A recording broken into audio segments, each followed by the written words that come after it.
वैज्ञानिकों के मुताबिक यही वो वक्त था जब दूर गहरे पानी के अंदर निकलते ज्वालामुखियों से पहली बार सूक्ष्म जीवों का निर्माण हुआ।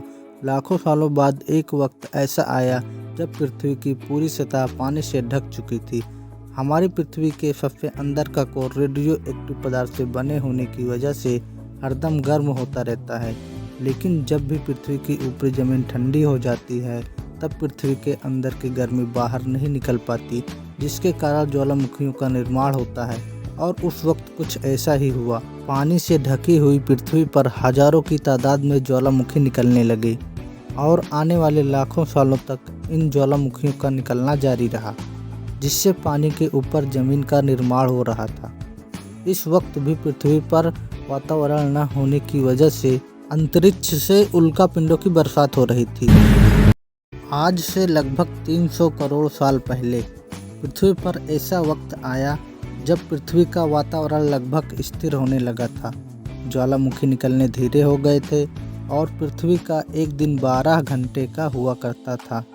साल बीतते गए और धीरे धीरे ये सूक्ष्म जीव विकसित होते गए और समूह में रहने लगे। आज से लगभग 250 करोड़ साल पहले पहली बार पृथ्वी पर ऐसे जीवों का निर्माण हुआ जो जीने के लिए ये पानी के अंदर के मिनरल्स यानी खनिज पदार्थ और धूप का इस्तेमाल करते थे और मल त्याग के रूप में ऑक्सीजन बाहर निकालते थे। इस वक्त तक पृथ्वी पर ज़्यादातर ज्वालामुखी निकलने बंद हो चुके थे और इन माइक्रोबैक्टीरियाज की वजह से वातावरण में ऑक्सीजन की मात्रा बढ़ रही थी। वातावरण में ऑक्सीजन बढ़ने की वजह से पृथ्वी का वायुमंडल बनना शुरू हुआ और आने वाले हजारों सालों तक वातावरण में ऑक्सीजन की मात्रा बढ़ती रही, जिसकी वजह से पृथ्वी के ज़्यादातर हिस्सों में ये सूक्ष्मजीव फैल गए।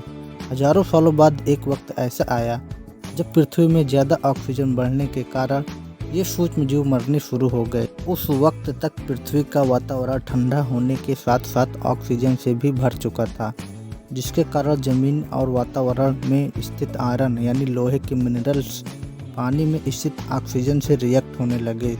और एक वक्त ऐसा आया जब पृथ्वी की ज़मीन आज के मार्स के जैसे लाल हो चुकी थी।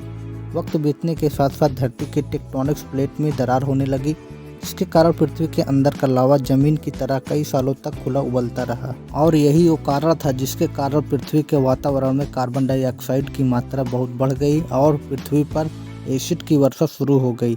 एसिड रेन की वजह से पृथ्वी का तापमान घटने लगा और तापमान इतना घटा कि पृथ्वी के ऊपर स्थित पानी बर्फ में परिवर्तित होने लगा। पृथ्वी पर पहली बार भयंकर आइस एज आया। इस वक्त पूरी पृथ्वी सफ़ेद बर्फ से ढक चुकी थी। आमतौर पर जब धरती पर सूरज की किरणें गिरती हैं तब ज़मीन उन किरणों को सोख लेती हैं, मगर क्योंकि पूरी पृथ्वी बर्फ से ढक चुकी थी और क्योंकि बर्फ सफ़ेद और चमकीली होती है, जिसके कारण सूरज की किरणें धरती पर गिरने के बाद वापस चली जाती थीं। इसी कारण से पृथ्वी कई लाखों सालों तक बर्फ से ढकी रही।